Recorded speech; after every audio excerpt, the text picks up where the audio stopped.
What's up, my family? Listen, first-time listener, or you've been here the whole damn time. Hit that like, hit that subscribe, giddy up, let's go, no notes.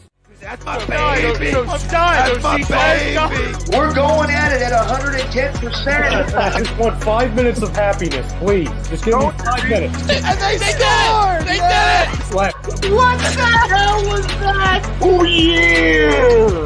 What the f*** are you talking about?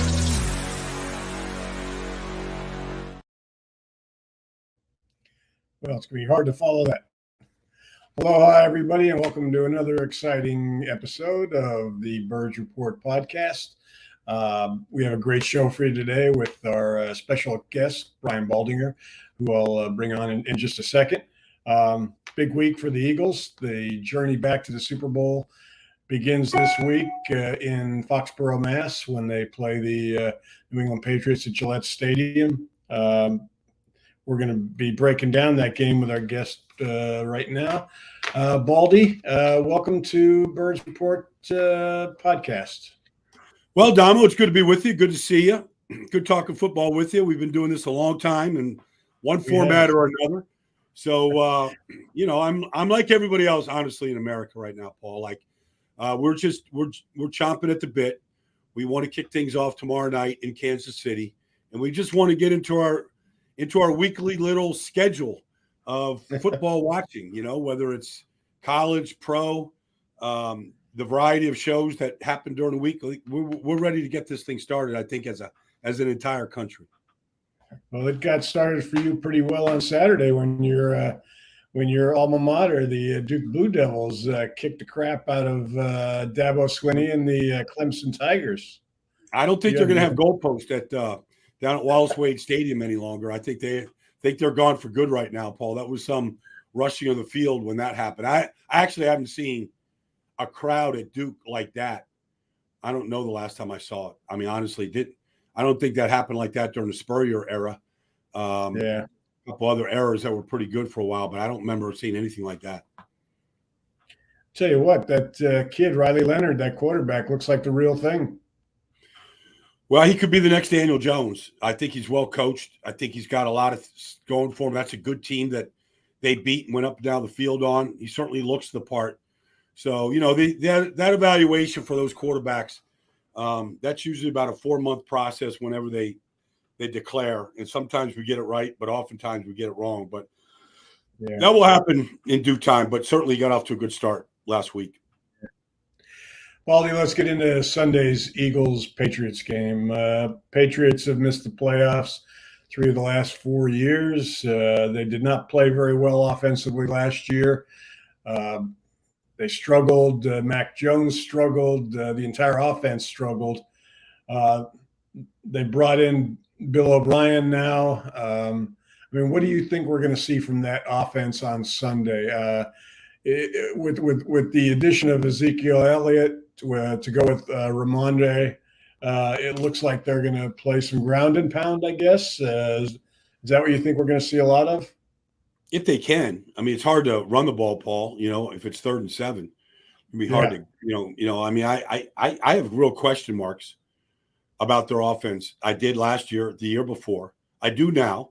Like, I don't know who's playing right tackle for them. I think their best right tackle is their left tackle, Trent Brown. I don't think they have a right tackle right now. I mean, they might line up Calvin Anderson. They might line up a rookie. I don't really know. But it doesn't look like an elite group, Paul. If you want to ground and pound it with Ramondre and Zeke, okay. I mean, that sounds good on paper if you can do it. But they don't have the Eagles offensive line.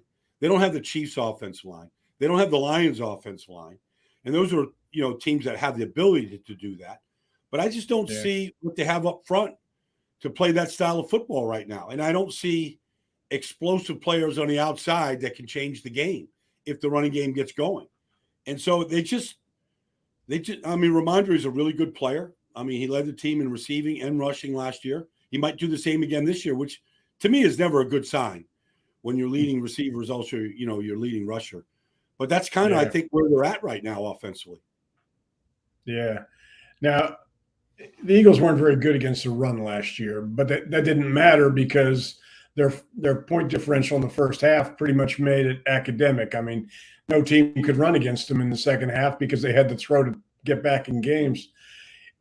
Does New England have a good enough defense to slow this offense down on Sunday and keep it a game going into the second half? I think they do. I think their defense is very solid, Paul.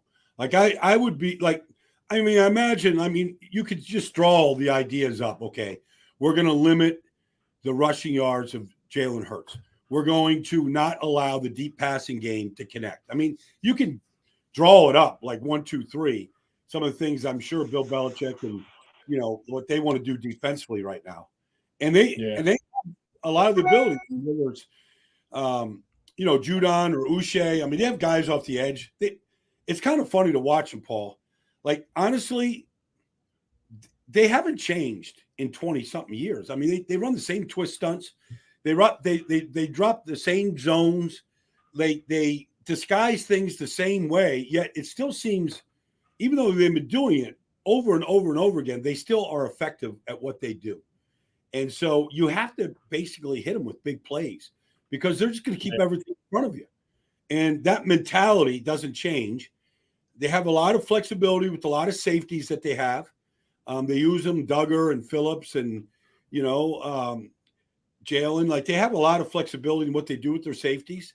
They're going to man you up on the outside. They're going to play, some safety help over the top. And they just have a way of just making you hold the ball and not giving you any easy completions. And I do think that the Eagles will struggle for much of the game because of that. Yeah. Nick Sirianni puts a big emphasis on the unknown, that going into that first game. He did when he was a first-year coach. He's doing it again this year with the fact that he's got 2 new coordinators. And for at least a week, there's some mystery to what they're going to do and how they're going to attack offensively and defensively. Do you buy that? I mean, is it? Well, does it matter? I buy it from this standpoint, Paul, in that you go out to practice, like, they don't look like they do very much, and I'm not saying Nick isn't a good coach. I mean, he's a stickler on fundamentals and techniques. I mean, they're getting work done. But even like when they scrimmage Cleveland, I don't know, like, I don't know, and they don't play anybody in the preseason, and so that's there is an air of mystery to what they might do. But I feel like, even with a new defense coordinator and Sean Desai, like, they were a 5-man defensive line last year, especially after Washington kind of pierced them, midway through the season when they stopped their 8-game win streak. And, then comes Ndamukong Suh and Linval Joseph, and here's this 5-man defense line. I feel like with the talent that they have drafted in Jalen Carter, it would make no sense to me to play a 4-man front and have Jalen come off the bench. Like, I feel like Jalen Carter should start. Let's see what he's got and play a 5-man defensive front with, whether it's Zach Cunningham or, whether it's Nakobe Dean, like, play that dime linebacker look and make him, see if New England can run against it, and drop that safety down like they did with Chauncey Gardner-Johnson last year.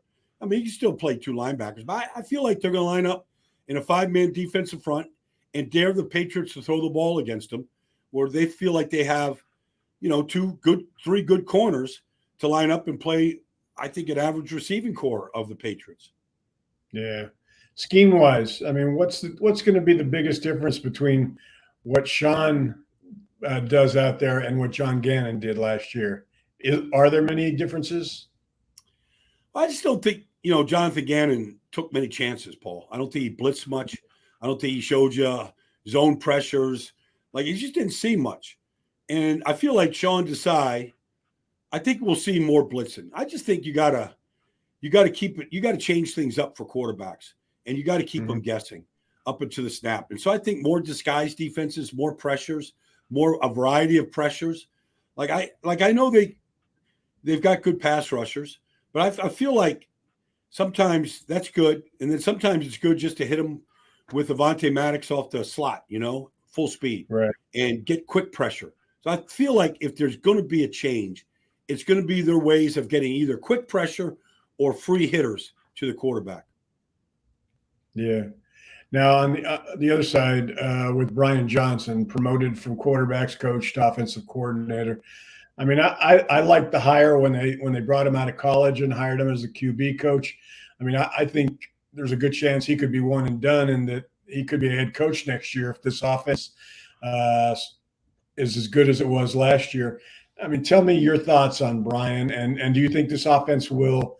Do you think he's going to tweak it much, or do you think we'll pretty much see what they ran last year with Shane Steichen? Yeah, I remember just talking to Shane last year before the season started, and I asked him kind of some of the questions you're asking me about Brian right now. And what are you going to lean on? What's their go-to? And he immediately comes, well, we got an offensive line that can protect and they can run block. So we have a quarterback that likes to run. So I feel like it'd be silly to I don't think Jalen Hurts needs to run as much as he did last year. I don't think he needs to take off as frequent as he did when things weren't there. I like to see him get hit less. But you'd be foolish not to run Jalen Hurts. He's really good at it. You'd be foolish to get away from the deep passing game to A.J. Brown and to Devontae Smith because they're really good at it. And Jalen's really good at throwing the deep ball. So I just can't imagine, whatever combination they have at running back, with DeAndre Swift and Gainwell and Rashad and Boston, whatever combination they have. And I saw them line up a lot of running backs at wide receiver in the preseason, Paul, where you really spread them out and pick your poison. All right, you're gonna spy Jalen Hurts and stop him from running or leave somebody else out there. I think I just don't think things are going to change very much. It'd be foolish to kind of change it. It's a really good offense, and they're difficult to defend with what they have. Yeah. The one thing I've wondered, especially, when Brian was an offensive coordinator in college at Florida, at Houston, even going back to his days at Utah, he was a guy that liked to throw to the running backs. And last year the Eagles, I believe their running backs had 48 catches. They were among the fewest targeted running backs in the league. I know Jalen isn't crazy about throwing to the running backs when he's got A.J. Brown and Devontae Smith on the outside and Dallas Goedert running wild and in between the numbers. But I just wonder if one thing might change this year. It might be that they use, because both Gainwell and Swift are not your typical running backs. These guys can run routes. You can line them up anywhere. I kind of wonder if that might be a difference we'll see in the. I think you're right, Paul. Honestly, Kenneth Gainwell at Memphis he was a slot receiver. He was a running back. That's kind of how they used him there, and that's what he's been good at. He was the most effective running back in the postseason. DeAndre Swift is an excellent receiver. Boston Scott's an excellent receiver. I don't know that that's Rashad Penny's, game. It hasn't been, to this point. But I can see that. And I think that would be a way to take less carries and less hits away from Jalen Hurts, is to get the swing passes and the hitches and the screens to the running backs and let them do damage that way. I think that's one way where you could possibly take, hits off of Jalen Hurts, which I think is something that they have to really concentrate on, because he's been hurt at the end of both campaigns in these last 2 years. Whether it was the shoulder last year or the ankles the year before, I think they've got to concentrate and work at trying to keep him healthy for the whole season. Yeah. Yeah. No quarterback in the league ran more than he did last year. 165 carries. Now, I believe 33 of them were quarterback sneaks, and another 20 and change were victory formation kneel downs, but still, that's a lot of carries, and a few of them were pretty good hits. We still remember the one against the Bears that no doubt you can't afford a $255 million quarterback to take those kind of hits. No, and they can happen. You can't legislate against it either, Paul. Yeah. You just have to, all these guys, Lamar and Carson Wentz when he was here. Yeah. You start getting hit. I don't care. If you're just getting hit because you're running out of bounds. We see Mahomes get hurt and, hobble through a Super Bowl and a championship game. And it just takes its toll, and it adds up quickly. And so We've seen the great quarterbacks who were runners at one point, whether it was Steve Young or some other guys, to become better passers and better pocket passers and not rely on it so much. When he first broke in his first start against the New Orleans Saints his rookie year, the Saints had no answer for him running the ball, and not many teams have. Yet at the same time, you got to be careful. I don't care if it's kneel downs or quarterback sneaks or whatever. He had 17 carries against the Detroit Lions in the first week of the season last year, and it was just too many. Now, some of it was breakdowns, protections. He had to get out and scoot, but he should never run the ball 17 times in a game. That's just for any reason. He should never do that. Yeah. Baldy, defensive coordinators, when you have an offense like this, the coordinators that are going to face this guy the next season, particularly the ones in their division, they got to play him twice, are watching film night and day during the offseason, trying to figure out how to defend an offense like this.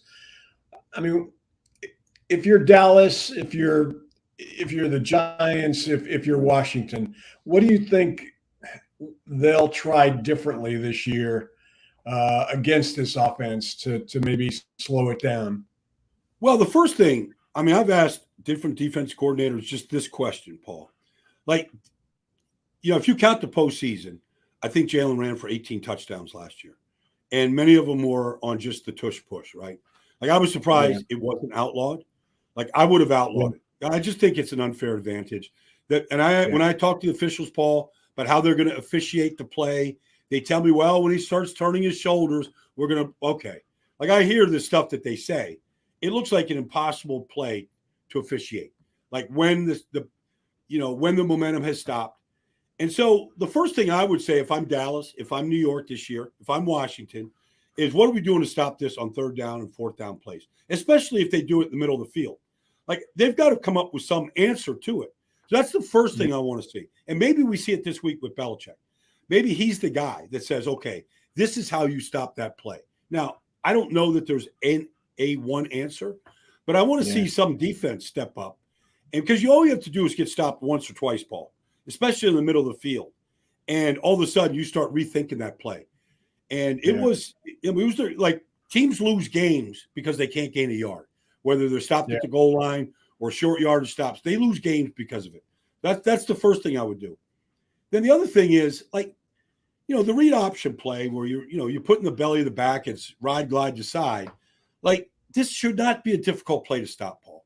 It is just simple math. It's just who's got the back, who's got the quarterback, who's got the pitch. They've known how to stop that when Barry Switzer was running, the wishbone in Oklahoma. But you got to practice it, and you got to be sharp. You can't be. All they want is for you to freeze and not be sure, because as soon as you do that, they run right by you. And so, I would say those two things alone could help kind of neutralize some of the rushing attack. Landon Dickerson and Jordan Mailata start pushing your defensive tackles to the other side of the field. Well, you just better get better players, but some of the basics that allow them to sustain offense. I like to see some of these things attacked better than what I saw a year ago. You mentioned the tush push. I don't think people realize, going back to the Super Bowl, Jalen had 10 rushing first downs in that game, and 6 of them came on quarterback sneaks. His percentage of success on them during the season was just, I think it was 29 for 33. We talked about this when I did a story on it, I think late last season, Baldy. Yeah. One of the keys to it is Jason Kelce. He's just so good with his leverage, with just knowing, how to find that opening. You had mentioned, teams are going to try to stop it, including Belichick, but that's easier said than done, isn't it? With Kelce it is. Look, there's no bigger defensive tackles in the league than Dexter Lawrence. He's as big as anybody that's going to line up in front of a center or in front of Jason Kelce. And I've seen Kelce put Dexter Lawrence, right on his back. Now how does a guy that gives up 70 pounds do that at his age and all the games that he's played? But it's leverage. And he's got incredible leg strength. And, he can run like the Dickens, and he gets guys moving, and he can finish. And so it does start with that, but also, whether it's Goddard or whoever's pushing from behind, and then the natural strength of Jalen Hurts. There's a lot of quarterbacks that would not be good at that. But if your quarterback can deadlift over 650 pounds, like he's as strong as any offensive lineman for the most part, and stronger if you go pound for pound, like that makes it more difficult to stop. Yeah. You said you were surprised that it didn't get banned. And I talked to Dean Blandino, the former supervisor of officials, earlier in the year before they voted, and he expected it to be banned too. It was really surprising when I don't even know if it even came to a vote. They just decided that they weren't going to get rid of it. So, which is, I'm sure what we're going to see this year, other teams do it. It's not a difficult play to get rid of. Like if the quarterback or the back has the ball, you can't push them from behind. Like it's just that simple. Like I just don't get why. I mean, because honestly, I never understood why every team, college or pro, isn't doing it. I mean, I saw, TCU lose to Kansas State last year. They couldn't gain a yard when they needed a yard. But like, I just watched it in all levels and going, why wouldn't you practice this play? It doesn't seem like it's stoppable. And so I thought it's just a play that's easily officiated to me.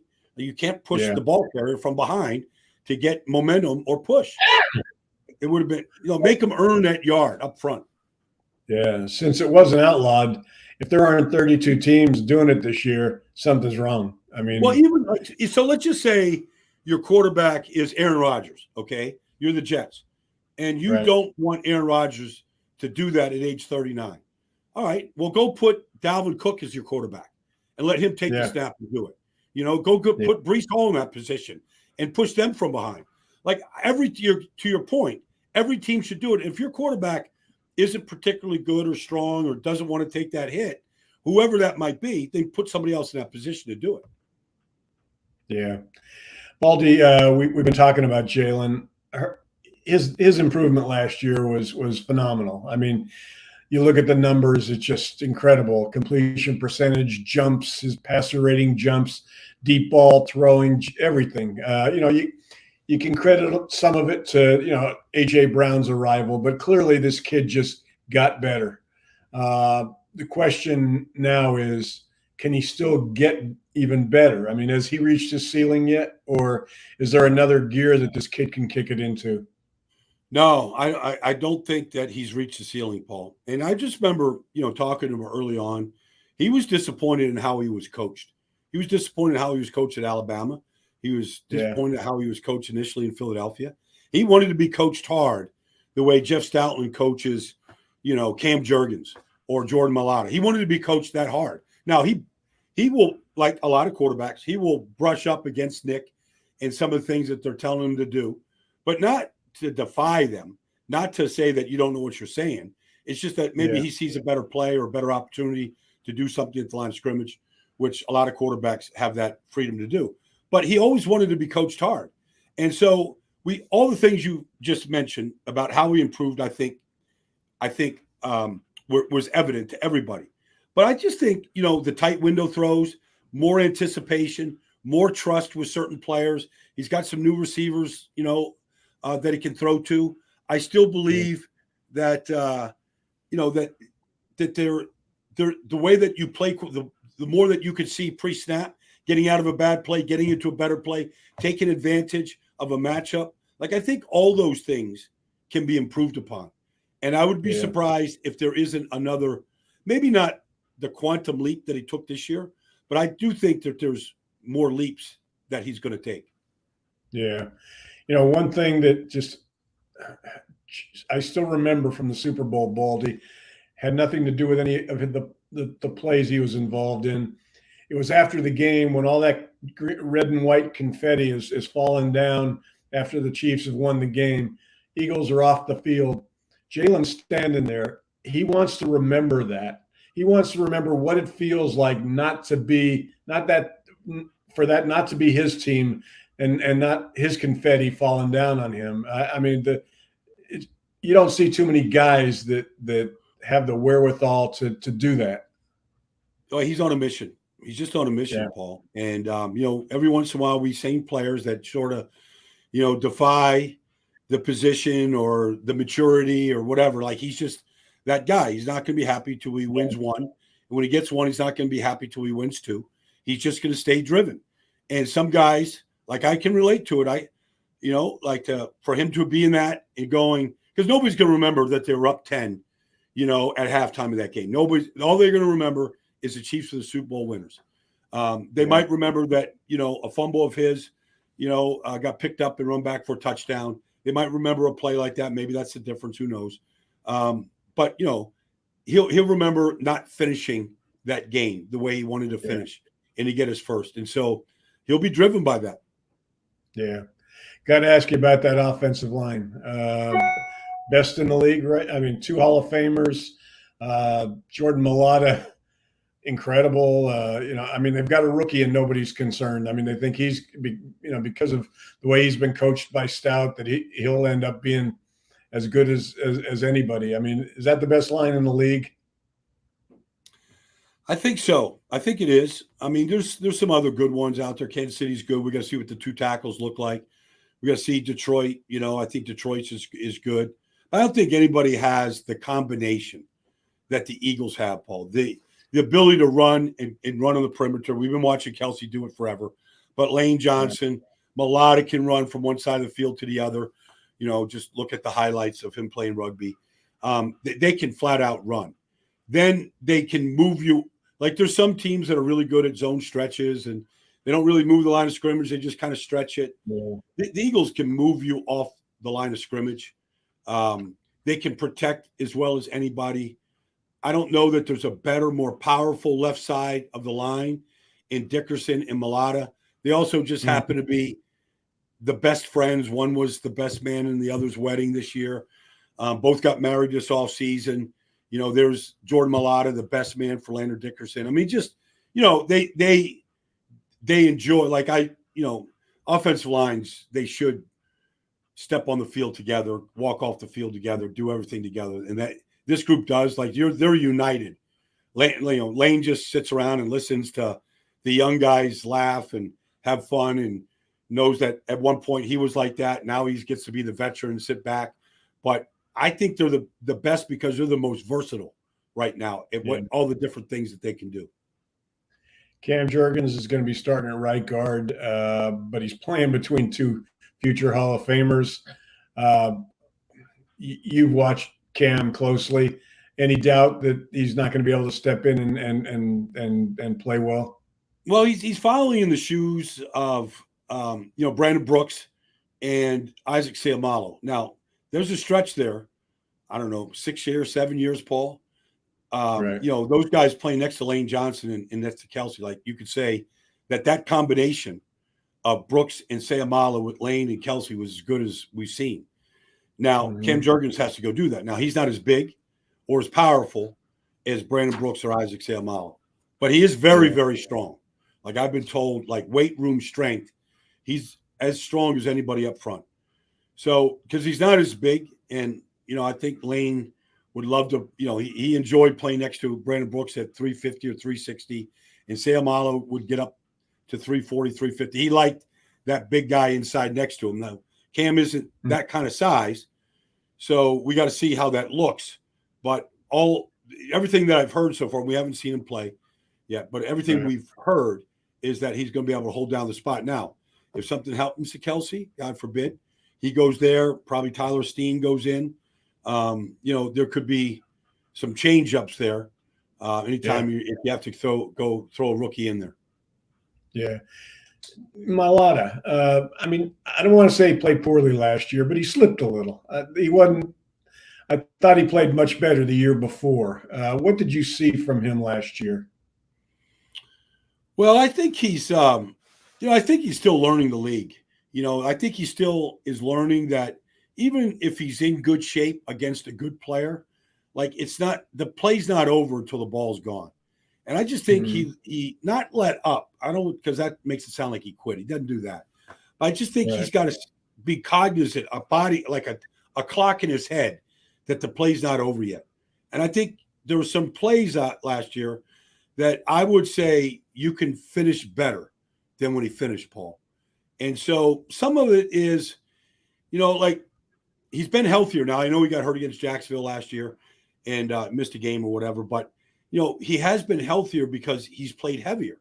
They used to, ask him to be 360 early in his career, and he kept getting hurt. His back got hurt, and now he's playing at 380 or plus, and he's been much more durable, which is good. He found his sweet spot. But when you are 380, fatigue can get to you.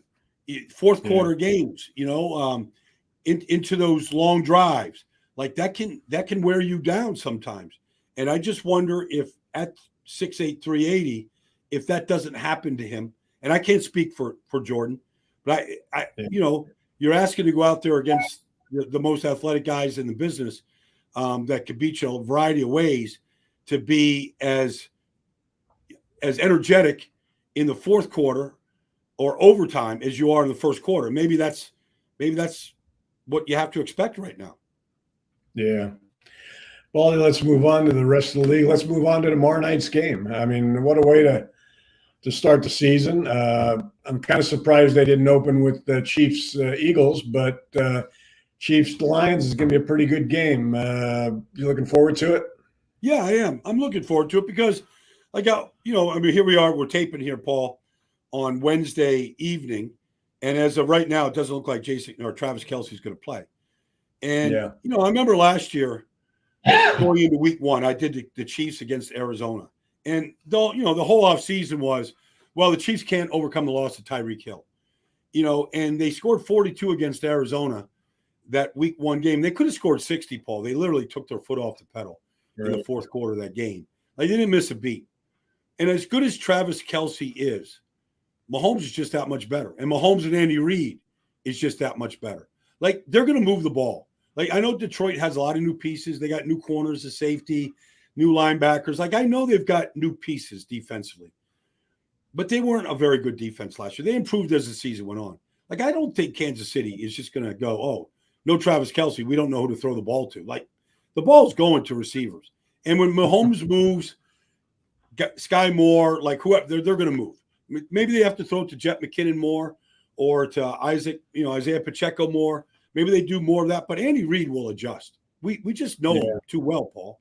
Like, he'll have a game plan. The question really becomes, Detroit really didn't play their offense in preseason, which is fine. I saw them scrimmage against the Giants this year. We know who all the players are. I know this because I think we all know Andy Reid pretty well.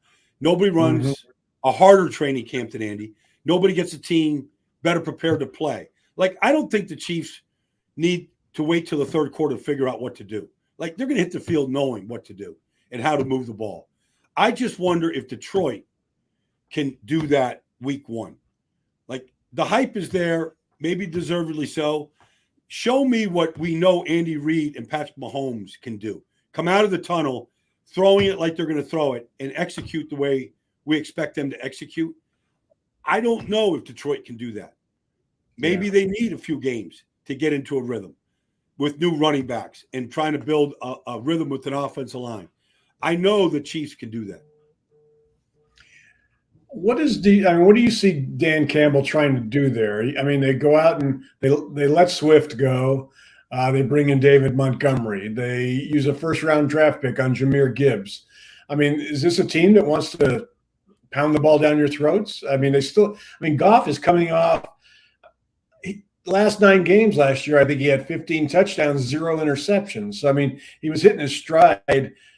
That Jamison Williams is going to spend the year suspended, but they still have some decent wide receivers. What's Campbell trying to do offensively, do you think? Well, when I asked him that question this summer, Paul, he said that, he got 2 good looks at David Montgomery the last couple of years in Chicago, right. two looks a year. And he was like, that is the hardest guy to tackle. He doesn't go down on contact. So he saw David Montgomery up close.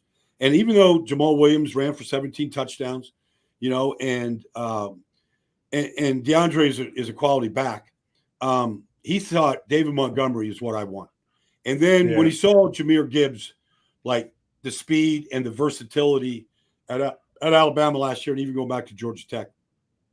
He's like, I want a home run hitter and a guy that, that I can swing the ball to on the outside and he can go 60.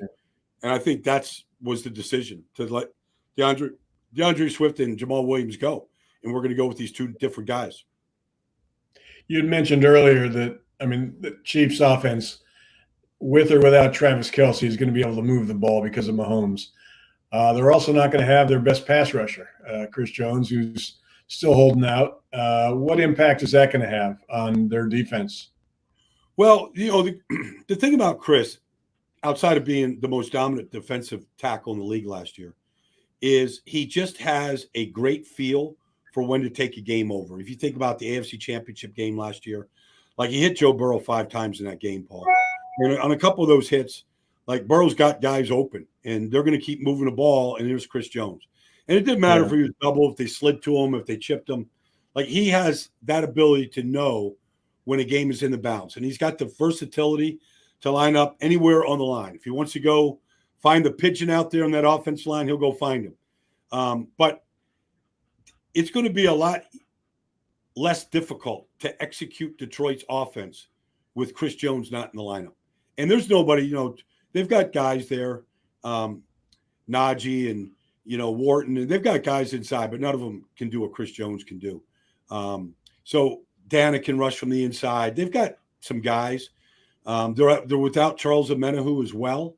So I think he might be their best edge pass rusher, or certainly he can play inside or outside. I think it's going to be a big loss to Kansas City in this game. Yeah. Moving on to the Cowboys, Baldy, I got to ask you, was it last week, 2 weeks ago, they picked up Trey Lance for a 4th-round pick. I was a little surprised that the 49ers were so willing to get him out of the quarterback room that quickly.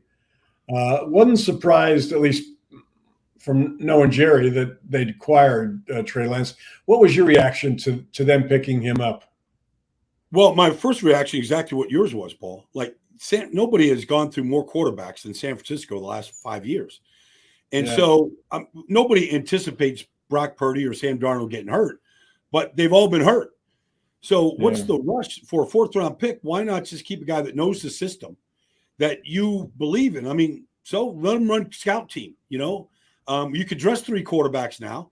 You can have a role for Trey Lance, whether it's, an option quarterback, certain situations, tush push, whatever. Like there's a role for him. I just didn't see the need. Now, what are the Cowboys going to do with him? I don't know. Like I would collect quarterbacks. The Eagles have collected quarterbacks over the years. Mike Holmgren always collected quarterbacks. I would collect quarterbacks. Look, the book on Trey Lance hasn't been written yet. It hadn't even gotten started. It's just hard to develop quarterbacks in this business and trying to win games at the same time. And that's where Trey is at. He started 4 games in his career. He's had terrible injuries. He didn't play his last year at North Dakota State because of the pandemic. So he's played very little football. And it's hard when you look at a Brock Purdy, Kenny Pickett, they played 47, 48 games in college. Like there's a lot to really study and to look at, to see the growth and the maturity. Like Trey's never had that opportunity. So I don't know what his role is going to be in Dallas. I would imagine Cooper Rush is still going to be the number 2 quarterback. Why wouldn't you? He's 5-1 as a starter. He was very good in place of Dak Prescott. They built good, solid game plans around him last year. He was really good in the games that he started. So why would you, just because Trey Lance was the 3rd pick in the draft, I don't think anything's going to change in Dallas right now unless there's injuries. I was talking to Rich Gannon about the trade, and Rich is a good friend of Mike McCarthy's. Mike McCarthy was, Rich Gannon was the ultimate late bloomer.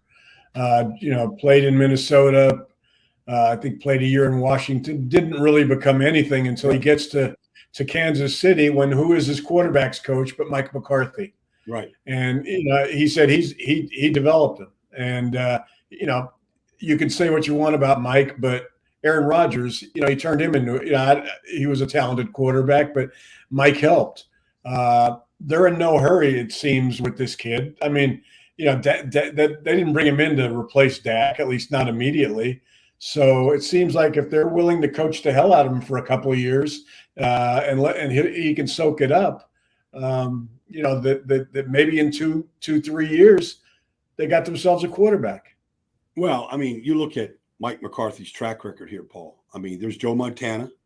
Alex Smith was the first pick in the draft, became a solid pro in his business.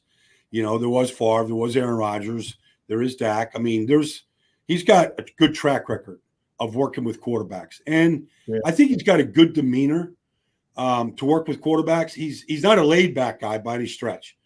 But, he's a Pittsburgh guy. He knows how to he knows how to motivate, and he knows how to I think he does know how to develop. I mean, he's worked with some of the best in his business. They didn't just do it on their own.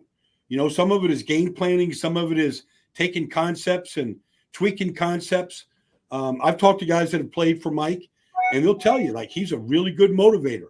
He's a good coach. I want to see Mike as a play caller this year because I think some guys are talented play callers, and I want to see him call plays. I thought it was a mistake for him to get the head coaching job in Dallas and just leave Kellen Moore. Like, I just think Mike has learned from a lot of different guys in his business. I want to see him back being a play caller right now. Yeah. Mark Trestman likened this trade. He thinks Jerry had young Montana on his mind when he made this deal. Because I mean he hadn't bought the Cowboys yet. I think the trade for Steve Young by the 49ers was like 87. He buys the Cowboys 2 years later, but everybody was questioning that move when it was made.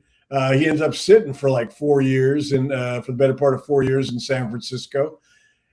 And when Montana finally leaves, they got themselves a Hall of Fame quarterback. Well, I don't think Jerry can look at what the Cowboys have done in the postseason with Dak Prescott and say, I'm happy with what we have. Like, you just can't be. Like, your quarterback has to elevate your entire organization in the postseason. Eli Manning was never a great quarterback, but he certainly elevated in the postseason. And other quarterbacks have too. And we have not seen that from Dak. And so I don't care if they're getting bounced by San Francisco, whoever it is. Like, at some point you go, maybe we should start thinking about a guy that maybe has that it factor in the postseason and plays better and bigger and puts his team on their back and has big play genes and big game genes. And I don't think, and so it would be interesting to see if there's any kind of a threat there. Like, obviously here in Philly, we saw Jalen Hurts was an immediate threat to Carson Wentz. Now, I don't think Dak's wired like that, but it'll be interesting to watch if Dak, for example, if Trey Lance is running scout team in Dallas and the defense is going, we can't stop this guy. The team will know if the guy has it and he can whistle the ball right past Stephon Gilmore, to a 13 wide receiver. Be interesting to see how Dak handles it. I don't think he should be worried. I wouldn't be worried, but you never know how these guys are wired. Most franchise quarterbacks never get challenged, because they're able to stay healthy and they win. And so there was never been a reason to challenge a lot of these guys. Everybody thought Carson Wentz wouldn't be worried when Jalen Hurts got drafted. Yeah. Instead, we saw that unravel pretty quickly, Paul. Hey, a team that nobody's talking about that I know you've been out there to watch them. You're good friends with Andy Weidel. Is Pittsburgh. They won 7 of their last 9 last year. Their first team offense with Kenny Pickett in the preseason, I think they scored 5 touchdowns in 5 possessions. He completed 13 of 15 passes. I know it's the preseason, but is this a team that people need to watch out for this season? Yeah, for sure. Now, I'm going to be in Pittsburgh this weekend. I'm excited. San Francisco and Pittsburgh. It's a great start. But I've been to Latrobe this summer. I believe in Kenny Pickett. I think he's a good commander. I think he sees the field very, very well. He did in the preseason. He knows where to go with the ball. I think he's got some star power to throw the ball to in George Pickens. I think he's got a couple good backs. I think Samalo upgrades the offensive line in one area. We'll see how Dan Moore plays against Nick Bosa on Sunday. But, if you look at just the pass rushers, that, whether it's Marcus Golden or TJ Watt or Alex Highsmith or the rookie Nick Herbig, you look at what they have inside with Cam Hayward and Ogunjobi and this Keanu Benton. Like, they're 8 deep on the defensive front. They're much better at linebacker than they've been at any point in the last 4 years. Like, this is a much improved roster that Andy Weidel and Omar Khan have put together. And I think they're going to compete week 1 against San Francisco, but I think they'll compete in the AFC North all year. Yeah. Lastly, before I let you go, Baldy, you've been up to the Jets. Aaron Rodgers, watching Hard Knocks, I've seen a different Aaron Rodgers. I didn't know that Aaron Rodgers existed, the one that, is helping Zach Wilson, mentoring him. None of us do that. Yeah. And he's, how much of a difference is he going to make? Their defense already was one of the best and one of the fastest in the NFL. Is this a Super Bowl contender now? Yeah. Yeah. I'd be like, they got to go do it. But if Mekhi Becton and Dwayne Brown stay reasonably healthy at the tackle position, there's no reason why this offense can't take off. They have all the things necessary. You hand the ball off to Dalvin or Breece Hall, you can't go wrong. Those are 2 elite backs. And he's got tight ends. He's got a star power wide receiver in Garrett Wilson. Believe me, when Garrett's not out there, they don't look very dynamic at receiver, but he does change things. And I just think the attitude of Aaron Rodgers, and it's real. It's not just Hard Knocks and the cameras, that are there, but it's been infectious. Like I know all the guys on the television side, the camera side, and all that. Like, he's going to have his way to meet everybody, and he's enjoyed it. You saw him at the U.S. Open the other day. Like, he's just enjoying being in New York. I'm sure there's a part of him, Paul, that just wants to stick it to Green Bay. Like, most of these guys think like that, but that's not his sole motivation. I think he's been energized by the young talent, whether it's Sauce Gardner or Garrett Wilson. Like, I think he really respects Robert Saleh. I think he really likes what Joe Douglas has done for him. And I feel like he owes New York a great year. Like, it's not, it won't sit well with him if he doesn't play well Monday night against Buffalo. It's just going to eat at him. But I feel like he's ready, and he's been out there helping everybody on the practice field. Even when he hurt his calf in the spring, Paul, he was out there coaching guys up in every single drill. Never missed a day. And when he signed there, I was like, is Aaron Rodgers really going to stay in, Florham Park, New Jersey this year to get to know his new teammates? Like you, I've been surprised by all of it, but I'm buying into it, Paul. I'm buying into all the hype. And Aaron Rodgers is rejuvenated, and we're just seeing a completely different man right now playing quarterback. Anyone out there who is on Twitter or X or whatever it's called these days and is not, if their first thing they go to in the morning and the afternoon is not Baldy's breakdowns, you're missing out on the best thing on Twitter. So, Baldy, it's always the first thing I go to. I love them. I can't get enough of them. You bet. Thank you. And you have a great season, and thanks for joining me. Yeah, you bet, Paul. Anytime. Call me anytime. And likewise, Paul, all right? I know that retirement thing is it never happened. I know that. Not working real well. All right, take care. I'll talk to you down the road, Paul. See you, bud. You bet. Well, I'm going to try something new here, and it's going to be a little bit amateurish, but I'm going to give you my power rankings, my top 5, my top 10, and my bottom 5. And I'm not a high-tech guy, so this may just be the worst thing I've ever come up with, but we're going to try it. I've got a board here. I'm going to turn them over for you one at a time, and we'll see how that goes. So hang on, bear with me. Be turning my camera right now.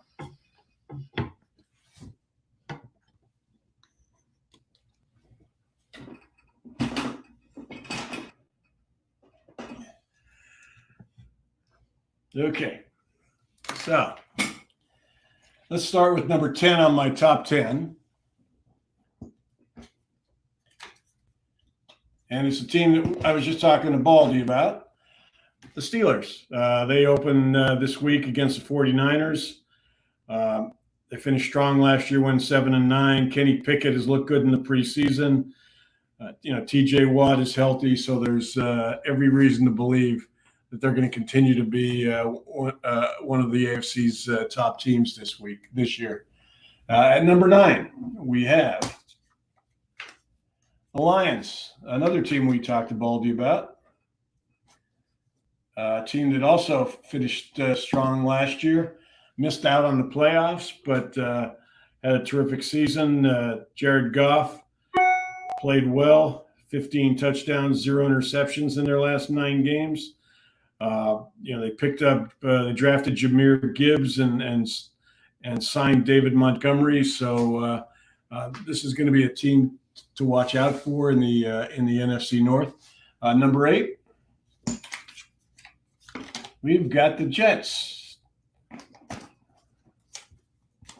Aaron Rodgers has just made this a Super Bowl contender. If you've been following Hard Knocks this summer, he's made such a difference in the morale on that team. They already had one of the best defenses in the league, and that offense is going to be awfully tough to start this year. So, I've got the Jets at number 8. Number 7, Jacksonville Jaguars. Trevor Lawrence is quickly becoming a top 3 quarterback at that level. He also finished strong last year. Jags won 7 of their last 9, won the division, made the playoffs. They added another rookie to go with Travis Etienne, the rookie from Auburn, Tank Bigsby. So that's going to be Calvin Ridley, the wide receiver they got from Atlanta, is back from his gambling suspension. So they are going to be a team to watch out for this year. Number 6, we've got the Cowboys. 12-5 seasons, 2 playoff losses to San Francisco. We'll see what happens this year. Dak has to throw a lot. He has to play better. He had 15 interceptions last year. That can't happen again. Zeke is gone. Tony Pollard has to show that he can carry the load. He's never had more than 193 carries in a season. I really like a kid they got out of Kansas State, Deuce Vaughn, who I think can be their backup running back and be a real difference maker. We'll see how that goes. But, their defense is better than it was last year, even better than it was last year when they finished 5th in points allowed. They're gonna. That's the team the Eagles again has to worry about in the NFC East. Number 5, we've got the 49ers. As you probably heard today, the 49ers signed Nick Bosa to the richest contract of a defensive lineman in the history of football. They're set there. He's back. They signed Javon Hargrave, the former Eagle. So that pass rush is going to be awesome this year. They gave up the fewest points in the league last year before, that ugly loss to the Eagles in the NFC Championship game when all their quarterbacks got hurt. And, what happened. Brock Purdy's back now. He's healthy. And that's going to be a very tough team to eliminate this year in the playoffs. Number 4 is the Bills.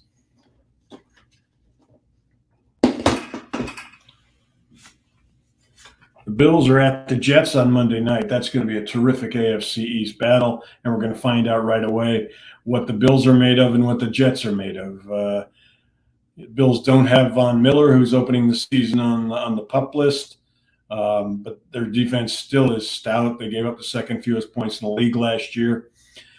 Josh Allen throws a lot of interceptions, but still is one of the league's top quarterbacks. They weren't able to get themselves a wide receiver in the draft, but they did add probably the draft's top tight end in Dalton Kincaid, who's going to make a nice weapon for Josh Allen. Number 3, the Bengals. Joey Burrow is back. The calf injury appears to be close to 100%. He's going to start Sunday against Cleveland. So, their defense is one of the best in the league. They gave up the 6th fewest points in the league last year. Biggest question is their offensive lines. Was last year, was the year before, still is. Number two, the Chiefs. Won the Super Bowl, but I still have them number 2. They don't have Chris Jones, who's their best pass rusher. He's holding out. He'll be back at some point, I imagine. They open tomorrow night against the Lions. They probably won't have Travis Kelce in that game, who's got a hyperextended knee, but they'll still score points against the Lions because they've got Patrick Mahomes, and he'll find somebody to throw to, as Baldy mentioned earlier. But I have them number 2. You can imagine who I've got number 1. It's the Eagles. In my 33rd team rankings all off season, after the draft, I moved the Eagles to number 1 after the draft they had after adding Jalen Carter to that defense. But they've got 2 new coordinators. They've got 5 new defensive starters on their defense, and I still have this as the best team in the league. And now let's move quickly to the bottom 5. At number 28, a team that for much of last year was the worst team in the league, the Houston Texans. They open against Baltimore. They drafted their quarterback of the future, C.J. Stroud. He's going to start over Davis Mills, ready or not. Don't have a particularly good wide receiver core, but they did add Dalton Schultz, the tight end from the Cowboys, who should help C.J. Stroud as far as having a security blanket. They finished 27th in points allowed, despite only allowing 15 touchdown passes last year. Their run defense was just horrible. It's been horrible for 3 years. I really think D'Amico Ryans is going to turn that team around. I think within 2-3 years they're going to be a playoff team. But it's going to come in little increments. Right now, we'll see. They're going to be better, but how much we'll see. The 4th worst team in the NFL going into the season, the LA Rams. Sean McVay considered retirement rather than rebuilding this team. That's how difficult he sees the task of rebuilding. They had 14 draft picks in the April draft, but 10 of them were in rounds 5 through 7. So they're a long way from being this team that won the Super Bowl 2 years ago. It paid off. They went for broke and won it. Now they're paying for it. So number 30, the 3rd worst team in the NFL right now, the Raiders. Not only because I have no use for Josh McDaniel. I think he's a bad coach, terrific coordinator, bad head coach. They opened with the Broncos, the last team that he was the head coach for. They finished 30th in sacks and 32nd in interceptions last year. The defense will be a little bit better, but owner Mark Davis should have listened to Mike Mayock 2 years ago and kept Rich Bisaccia as his coach. Instead, he let him go and went out and hired Josh McDaniel, and now he's got to live with that. 2nd worst team in the NFL, none other than the Indianapolis Colts. I think they're going to be better. Shane Steichen's going to do a good job there. It's just going to take time. I don't know why they're rushing to make Anthony Richardson the starting quarterback there. He'll face the Jaguars this week. If there's a game I was going to put money on, it would be this one. Bet on Jacksonville. Anthony Richardson has started something like 13 or 14 games since high school. He's very inexperienced, raw. He's an incredible athletic specimen, but it's going to take time. And last, the worst team in the NFL, and you can probably guess, the Arizona Cardinals. Let the tanking begin. Kyler Murray's on the PUP list. They're going to open with Joshua Dobbs as their starting quarterback, who they picked up in a trade a couple of weeks ago. If Jonathan Gannon can milk 35 sacks out of this defense, he'll be a miracle worker. It's just a bad team that's going to be bad for a while. I think they've got the right people in place, including Gannon, to eventually turn it around, but it's going to take time. So anyway, that's our rankings for our power rankings. I hope you enjoyed it. One of these days, I'll figure out the technology of doing this, with on the screen. But right now, I thought it would be fun to do it that way. So I'm going to let you go. We had a great show today. I hope you enjoyed my conversation with Brian Baldinger. He's always an interesting guy to talk to about football. Nobody knows more about it. And I would suggest if you don't have a Twitter account, you get one and go to Baldy's Breakdowns. Go to Brian Baldinger and follow him and check out his breakdowns daily. So take care. Aloha. And I will see you next